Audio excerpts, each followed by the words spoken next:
Hello and welcome back to another Gamers versus Depression podcast. I'm your host for today, Tommy, and I'm joined here by the wonderful Lee, and we're going to be discussing today's topic, which is gaming addiction. And Lee's been doing a lot of research for us, and he's had personal experience, and I think he'll be the perfect person to have on the podcast to give us a bit of insight. So Lee, if you could just start by maybe giving us a quick overview for any listeners out there that don't know what gaming addiction is, that would be great. Yeah, of course. So, gaming addiction, which is also known as internet gaming disorder or IGD, it involves an unhealthy fixation on playing games. So, very similar to any other forms of addiction, basically. It's a compulsion to play games and a reliance, you'd say, as well. In 2019, the World Health Organization, the WHO, declared gaming disorder as a mental health condition for the first time. So it means there's actually a classification of it now, Wow. and there is a particular set of symptoms. And if you achieve, I think we'll double check, but I think if it's six or more of the symptoms displayed, then that will basically result in an official diagnosis. So it's categorized as a behavioral addiction along the similar lines to gambling, drug abuse, and also social media addiction, which is also another quite recent Mm. revelation in the psychology community. So yeah, gaming addiction wasn't far behind the social media, and I'm sure as we're going to talk about later today, you'll see the big comparatives between the two. Yeah, wow. I mean, I didn't even know that social. I know obviously the gaming addiction is relatively new as an actual classification. But yeah, I didn't even know that about social media. But it makes sense because I think in today's generation, like even me, I've had to put a limit on my. Sorry, a bit of a tangent here, but I've had to put a limit on my TikTok because I spend too much time on it, so I can see how it might become a problem. Yeah, I'm looking at the stats here. I mean, it's like 8.5% of use from eight to 18 actually diagnosed with gaming addiction annually. Yeah, That's quite a staggering amount, isn't it? yeah, and I think they're saying right now that sort of per year, or people living with it right now is about 60 million, and that's a conservative estimate as well. So Wow. across the globe, 60 million is a lot of people. Obviously, probably predominantly in either the Western and the Eastern worlds. But yeah, it's something that's becoming more and more prevalent as gaming becomes more popular. I mean, there's about 3.6 billion gamers now worldwide, so we're Wow. coming up to over a third of the population are playing games, and obviously it's the same cycle as anything else. Too much of a good thing, and you can become Yeah. reliant, and it can lead to um, other aspects of your life falling by the wayside, which we're going to definitely talk about in more detail, and my own experience with that, and my own Yeah. shortcomings a long time ago. Now I can happily say I haven't had any issues with it. I have a very healthy relationship with gaming for the most part, anyway. Yeah, I mean, yeah, that's a staggering amount. Well, like almost one in 10. But so you touched on briefly there about once you get to that level of potentially showing six symptoms, you might be classed as having an addiction. Could you talk us through potentially some of the symptoms that gamers can look out for when gaming? Yes, of course. So I've just looked it up now, just to clarify. So according to the American Psychiatric Association, they're usually they kind of sort of create these classifications and these set of symptoms, and they're the ones that kind of govern that whole aspect. So it's actually five or more symptoms need to be present within a 1 year time period for diagnosis. So displaying at least five simultaneously over a course of a year.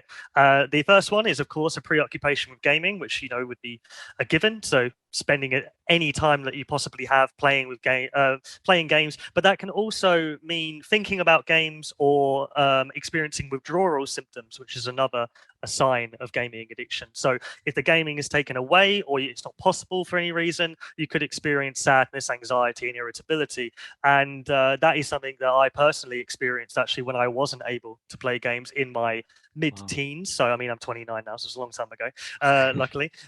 But yeah, that was something that I remember feeling when I wasn't able to play games for whatever reason. I would get very irritated and borderline aggressive at points. And another one is your tolerance, basically. So just like any form of addiction, you build up a tolerance for it. So say you're playing 2 or 3 hours a night, and that kind of satiates you. That gives you that satisfaction.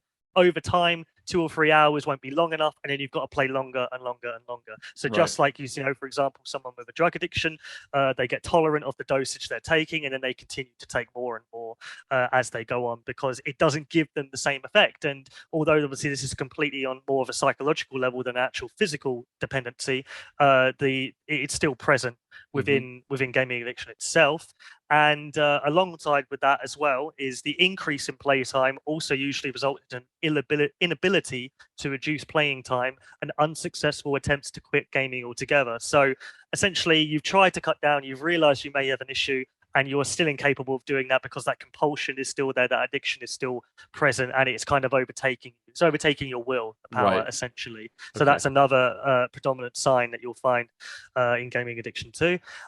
Giving up other activities, loss of interest in previously enjoyed activities due to gaming. Now, this one I would say is probably one of the most common and probably one of the most tangible indicators of game addiction, in my opinion anyway. So if you've got a friend who you feel like is playing a bit too much, or you feel like yourself is playing too much, try and kind of have a bit of reflective time to think, have I been turning down offers to socialize publicly, or to play sport, or to compete in something that I used to enjoy, or a hobby I used to like, and now I'm no longer interested in it because gaming essentially filled that void instead. So that is a really obvious kind of sign that you can pick up on.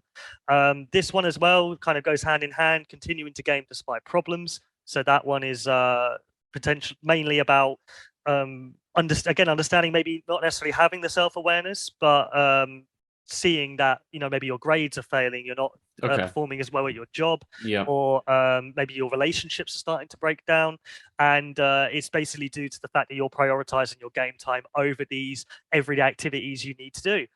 So this could include, say, physical exercise as well. That tends to be kind of a prevalent one, that someone who was relatively active or sporting ends up reducing their activity time in order to do something more sedentary, such as playing games. So I would say them two ones, they're probably the most obvious. Say if you're on the outside looking in, if you're a concerned parent, or if you're a friend who you play games with your other friends, but you feel like some of them maybe are doing it to excess, these are the things to look out for. You know, have you offered to go out somewhere together, or go to the cinema, or do something, an activity beyond gaming, and are they turning you down in order to play instead, or are they making excuses, for example? So that is something you can definitely look out for. And then again, this kind of goes hand in hand with it, deceiving family members or others about the amount of time you spend on gaming. So this sign is kind of, I would say, in between having no idea that there's an issue and knowing that there's an issue, because you're getting to that point where you feel like you shouldn't be doing this as much as you are. So you have that kind of awareness of, okay, this is becoming a little bit too overwhelming for me. It's kind of taking over my life. But you would rather deceive and lie to family members about your playtime in order to prevent judgment from being put on upon you, and stigmatization and things like that too. So I would say that's kind of when you're on the precipice of realizing maybe something's going a little bit wrong, and especially if you feel your family members are kind of catching on to a change in behavior or a change in routine, then that tends to be quite a prevalent one. So that might look like, for example, maybe, I don't know, everyone's gone to bed, you say you're going to bed, and then you stay up and secretly play games, or you wake up early to play games, or is that exactly right?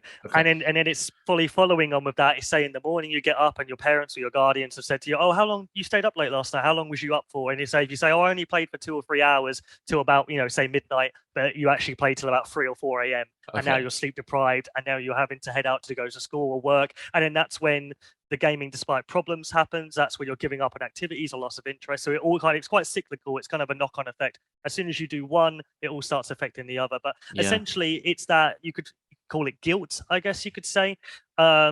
And that's kind of a weird vicious cycle as well, because you'll feel guilty about maybe playing games too much and deceiving your family and friends about the amount of time you play. But usually the excessive use of gaming is to relieve negative moods such as guilt or hopelessness or anxiety or whatever else, basically a negative escapism. So that tends to be more of a causality, which is why it comes under one of the signs of gaming addiction.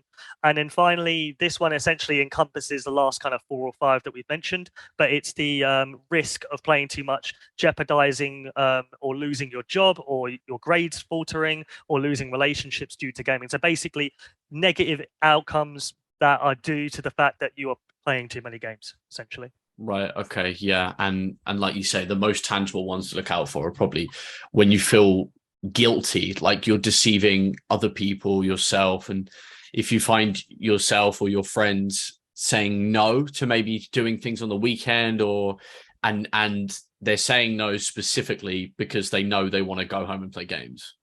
Yes, exactly. And what that to do on even on a larger scale, which would cover a lot more of the symptoms, would be a change in behavior, merely just a change in behavior. So if it is a person turning down usual social interactions that they would do, whether maybe you met them for a sports team or even school teams, and now they aren't playing that sport anymore, or they're not choosing to show up to training, or you can see that they're disinterested in things that they used to like. And usually it's because of that preoccupation with gaming, that they're thinking about games, they're waiting to go home to play. Even at school as well, with the same concentration levels can be affected because of this incessant need to game, and a constant kind of running monologue in your head of thinking about what am I going to do when I get back, what game am I going to play, what do I need to accomplish within this game.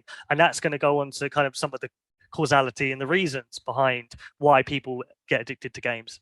Yeah. I was literally just about to ask that. You read my mind. Yeah. I was going to say how I don't. I mean, we have another podcast on this, but I don't think COVID certainly helped. Everyone spending so much time at home, and the work from home situation that a lot of people going on.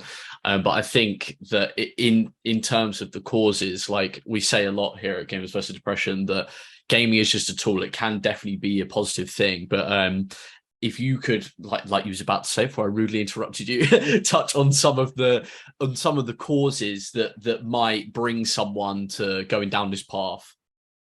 Yeah, so in terms of something we haven't really talked about yet was kind of the age range that you tend to find these ones. And I mean, unfortunately, it's been children are being diagnosed as young as kind of 6, 7 years old now Wow. with gaming addiction as well. But predominantly, it usually sits within the kind of the teenage kind of pubescent bracket of maybe 11 to kind of 17. Adolescence basically tends to be the most common, and that's a difficult time, as I'm sure we both know. We both went through it, and it's a difficult time at school.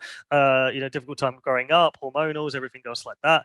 And so the main cause is stress, because it is a stressful environment that you're in, and a lot is changing and transitioning. And this is an easy way to escape, which is another cause. Gaming, you can immerse yourself into a game for hours on end. You can live vicariously through a character. You can forget about the reality that you're in. And obviously that's very enticing. It's, escapism again is a tool. It can be positive or negative. In the short term, in the short bursts, escapism is, I would argue that it's kind of essential to living life. Everyone escapes in different ways. It's not just gaming. Gaming gets a bad rap, but if you're watching a film or listening to music or Books, TV yeah. shows, anything like that, books, exactly. You're immersing yourself in an alternate world. That's essentially what you're doing. And gaming's no different. If anything, gaming's a bit more active with it, which is what I find. I'm sure we've had these conversations with friends in the past. Of, why do you play games so often? Why don't you watch a film or something like that? More something more cultured, they usually say. And it's like, well, you're just watching a screen and you're not active in that. You're living vicariously through these characters and empathizing with them. But when you're a character in a game, it's very different. You Yeah. are, especially if you've created your own character, or even if you're living through a fictional one. It's there's much more interaction going on. There's much more decision making going on. Whereas when you're watching a film, it's there on the screen and you're sitting there. But yeah, essentially, stress and a need to escape, again, they go hand in hand. So that usually is the main reason people turn to it. But like you said, it is a tool, and the tools can be used and abused. It can be used to excess, which is obviously where the gaming addiction comes in. However, it isn't just internalized. It isn't just the user that is at fault, although obviously they're the one making the choice to do that. Even if they don't realize it, even if that compulsion is coming in subconsciously, they are still obviously using their willpower to prioritize gaming over everything else. But video game design definitely doesn't help. And this has been going on for decades as well. And it's to do with a lot of different stuff. There's like phonetic, so auditory sort of signals and certain tones and jingles and chimes, stuff that we probably still know to this day. First time loading up Mario on N64 when we were kids, and then it's these jingles that you hear, Mario's laugh, or every time you get a coin, or every time you finish a level, or you get a one-up. Yeah. We can think of that noise in our head. I'm sure people listening can hear that noise go off in their head, and these little phonetic sounds, they kind of basically activate what's called your dopamine, and it's I guess a happy hormone is a layman way of putting it. but yeah, all these different triggers are going off in the brain. So as you're playing it, you're getting these dopamine hits. You're feeling good. You're feeling this sense of accomplishment, this need to achieve, which is another one of the causes as well. So say if you're not feel like you're not achieving, or you're not pursuing anything in real life, things aren't going well for you, for example, you can go into this game and you can basically get this sense of accomplishment from completing Absolutely. levels, earning XP, getting rewards, unlocking items, whatever it's going to be. And all this encompasses into that video game design, because especially now, as we know, there's games that are free to play out there and everyone thinks that's great, but then there's all these, I guess what's called freemiums. They're free initially, but then there's all these things that entice you into buying these game passes, for example, where within a season of 4 months you get more rewards for the more you play. So then this is what I mean is video game design and the game developers, they are also partly to blame, because they are creating these It's their job. structure of their games. Exactly, it's their jobs to keep people playing. So you can't blame them altogether. It's like blaming casinos for existing. You can't blame it. It's the user still that it lands with. But at the same time, the game developers are very clever in the way that they produce games, and especially now with the modern games, it's a very different world. I mean, when we were playing, predominantly playing most of my time, online was just becoming a thing, PS3 kind of Xbox 360 era. So online gaming, it was still kind of fresh and new, and there wasn't all these premium offers that you can get and unlocking things from playing. Whereas now, I don't think there's a game out there, an online competitive game, where there isn't a season pass that you can buy. It's like one game done it, and then every game done it. Yeah. And so yeah, it's there's a lot of not obstacles, but kind of there's a lot of traps. There's a lot of traps out there in these games which can rope people in to excessive playtime as well. Almost gambling inside the game. Well, exactly. And, a lot of developers, Rocket League in particular, got in very big trouble for their game. So their game is a 7+ game, so 7-year-olds can play it. But they used to have unlockable crates, just like Counter-Strike do, for example. But Counter-Strike is a 16+ game, if I'm not mistaken, or even 18. So at that age, you kind of know what you're doing when you're buying these crates and unlocking items. You get a random item, you see the wheel spin, and that wheel spin, I mean, it's basically a fruit machine. It's a slot machine. There's no difference at all. And you've got, we've got these 7-8-year-olds, and they're unlocking crates and they're seeing these wheel spins, and it's so close to gambling that hence why it's a behavioral addiction, because it is incredibly similar to gambling. And again, that's another one where the developers, they made a lot of money off it, but then a few lawsuits came in. I think there was one in the Netherlands that a child had spent 20,000 euros on opening crates with their parents' credit card and things like that, and they actually ended up winning the lawsuit against the Psyonix, the Rocket League developers, and now they've taken that aspect out. So you can open these randomized crates, but they're free now, so you can't actually buy them anymore. You can buy credits to buy actual items, kind of like Fortnite. Like Overwatch. Fortnite, you don't, Overwatch. You buy a specific item, you know what you're getting basically. Whereas, so now in Rocket League, you can still unlock them, but you earn them for free by playing. You don't. You don't buy them anymore. They changed the whole system of the game through that lawsuit. Yep, they changed the whole system because of that particular lawsuit. But it hit the mainstream media, and once it gets on the mainstream and people know about it, you got these parents outraged. They're watching the video of what it looks like to open a crate, and it is literally, you might as well just put a slot machine right next to it, because it's identical. It was even in that vertical motion, dropping straight down, whereas the Counter-Strike one is a horizontal, but it's still the same. But obviously, it's the age difference, and that was the issue. So so that is a big aspect of it as well. Is game developers do take some blame in that, but again, it always falls with the user. You can't blame it on alcoholism or anything else like that. It's always the person. It starts with them. Moderation. But they don't help themselves. Exactly. Yeah. And the last thing that we did touch on was the virtual self. So again, really enticing and very compelling to create this virtual person that is you, that's your persona, your avatar, and to live vicariously through that, because maybe they could be more interesting, or there could be more ways to invest in that particular virtual side of your life compared to your reality. But again, the more you invest in your virtual self, the more that your everyday life is going to fall by the wayside. And once you log off or once you shut down, you're left back with that, with your true self, with your real self. So it's a very difficult one, but again, you can see why people fall into that trap as well. But yeah, I'd say just a quick summary of the causes: it's stress, it's a need to escape, video game design, a need to achieve, or that sense of accomplishment you get from games, and then also living vicariously through your virtual self or through a protagonist that may be perceptively more interesting than your own life, essentially.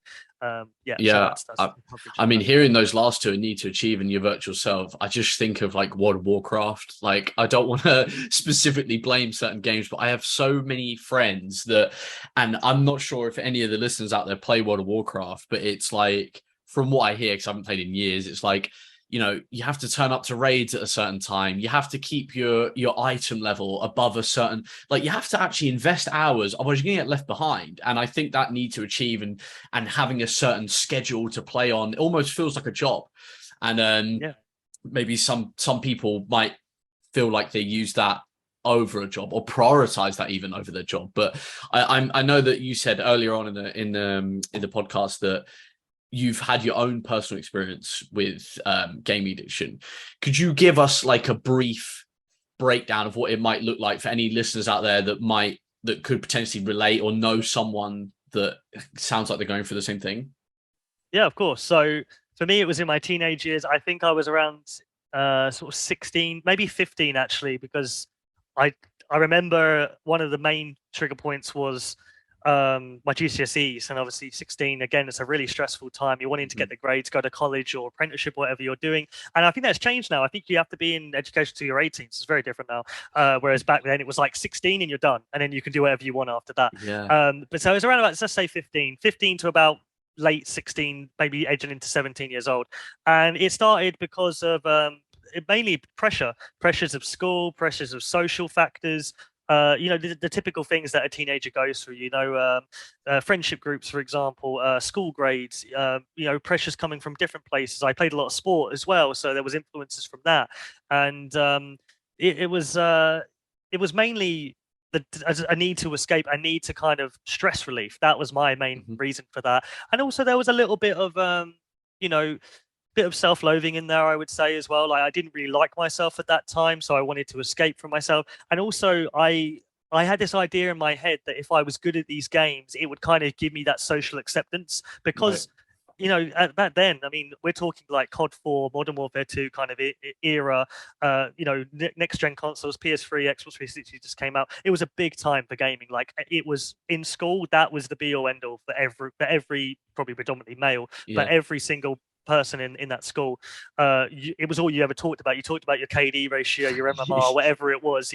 So I was thinking, I would struggle in some aspects to. I had friends, of course, but you struggle to. You feel like you're not staying relevant enough, or maybe you're not interesting enough. So I thought the more I invested in my games, the more I could kind of get. No, not necessarily bragging rights, but some acknowledgement and some recognition that if I'm good at this game, I'll get acceptance from my peers, basically. Respect, so I got that in my head. Exactly. And that's what I did. I mean, I was, top 2000 in the world on Modern Warfare 2 for quite a long time, 100 plus kill games. And I felt great about that. And that, and then it kind of tied in with that sense of accomplishment that we were talking about, because I was thinking, well, the rest of my life isn't going great, but at least I'm really good at this game that everyone talks about, and that is the main thing right now. So I somehow justified it in my head that it was okay to play to excess, and the excessive part started to come in where I would fake sick to get out of school, and I would play all day, or I would take days off. Or I remember once, and probably the worst one, this is the point where I think I started turning it around, was I went to get the new FIFA game, and I actually went down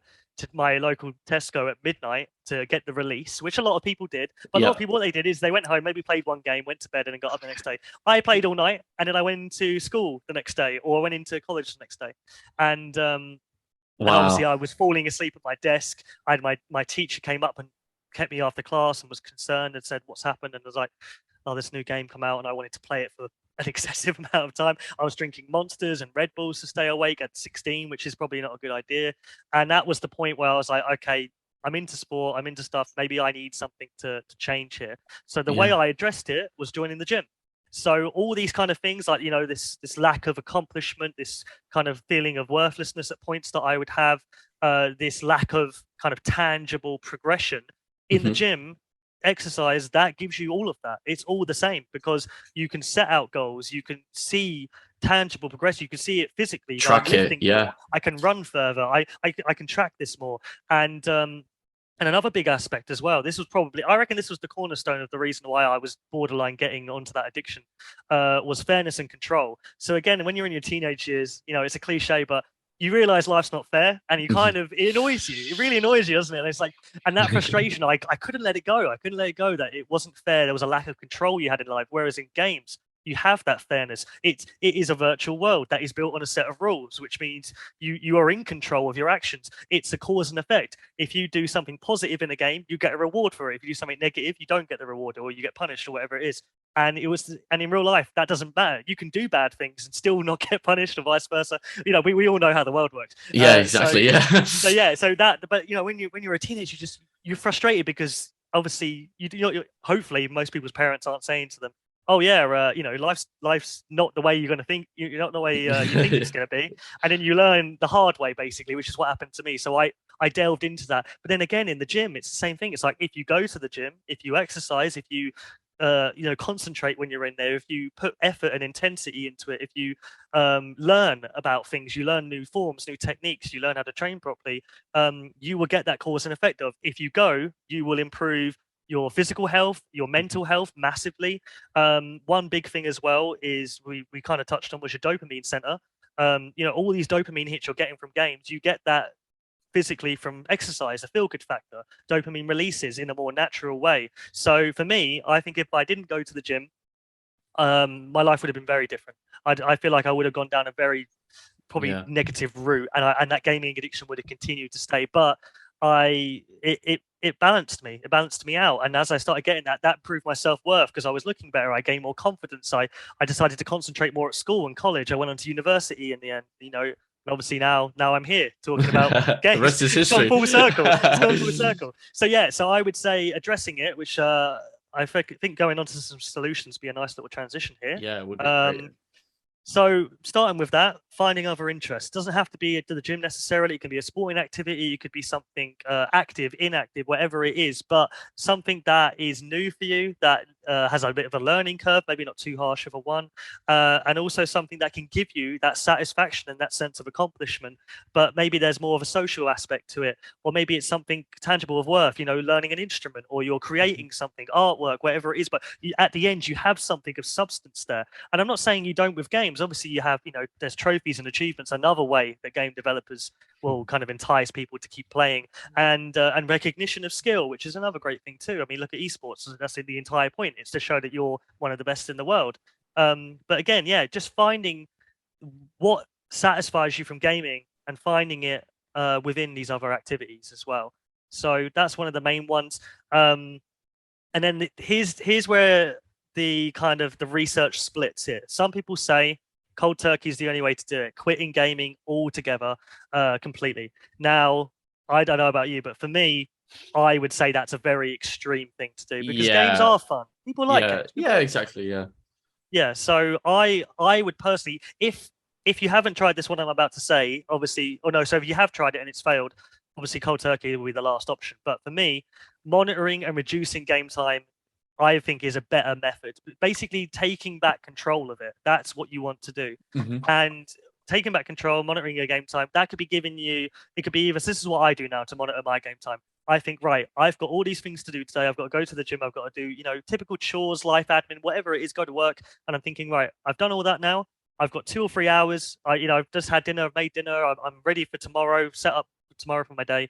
I've got 3 hours now. I can play, gets to maybe, I don't know, 9, 10 p.m. And then I'm thinking, right, I'm done now, because I want to unwind, go to sleep, wake up, and, you know, go get back into my routine again. So it's about putting these measures in place, and then that will give you that sense of self-control, because you have a discipline. Then you're disciplining yourself, which is so important. It's integral. And I heard this good quote the other day, which was, discipline is doing things that you don't want to do. And that is basically right. That's where it comes from, where essentially you want to play longer, but you know you shouldn't. So having that discipline will prevent you from going over the edge, and, like, again, other things falling by the wayside, because there's only so many hours in the day. If you prioritize that too much, you're going to lose it on the other end. So with that in mind, the final suggestion I would say to people out there, if this has triggered anybody, or maybe it started to make you reflect on your own behaviors, the best thing to do to start with is to become the watcher of your mind. So what I mean by that is essentially becoming self-aware and self-conscious, or more self-aware and self-conscious, I should say. I'd like to think everyone's self-aware at this point. It would be weird if you weren't. But yeah, so all that means is basically is if you're experiencing some form of behavior, or there's a reliance on your gaming, or say even it pops into your head that you have this compulsion to game at this present moment, you've got to wonder why. Basically, it's asking yourself why. Why am I experiencing this behavior? What's happened? Maybe you had a tough day at school, a tough day at work, and now you feel this need has crept in earlier and more, and it's overwhelming you. And it's about understanding the causality. Why am I playing this? What's the reason behind it? That is where I would start. So just becoming more self-aware. And if you think, oh, the reason is because I had this difficulty at school, and now I want to escape from it as well. And you might end up working through it a bit more, but it's a start, basically. It's understanding yourself further, getting a deeper understanding of yourself. That will give you more control over yourself and your behaviors, and hopefully that will lead into monitoring and reducing game time to the point where you've got a balance, because that's what you need with anything. Too much of a good thing, isn't it? So you need a balance Exactly of all that. things. And I think if you do some of these things, I think you'll actually find that you enjoy gaming more. I know that I certainly feel less guilty if I know I've done all my work, I've exercised for the day, I'm ready for tomorrow, I've eaten dinner. I feel less guilty because I think, wow, this is free time now. Like, I can actually enjoy some gaming time, rather than doing it like when you're working from home, or you're meant to be doing schoolwork and you're gaming and you think, oh God, like I feel guilty, I should be doing something else right now. But yeah, Lee, we really, really appreciate all your suggestions and sharing your story with us. To all the listeners out there, if you feel like this could be you or a friend, then feel free to head over to our website, gamersversusdepression.org, and you could book a chat with one of us guys, and that's exactly what we're here for. So, or join our Discord. But all the notes and links will be in the description. Thank you very, very much for your time, Lee. We really appreciate it. And we'll see everyone next time.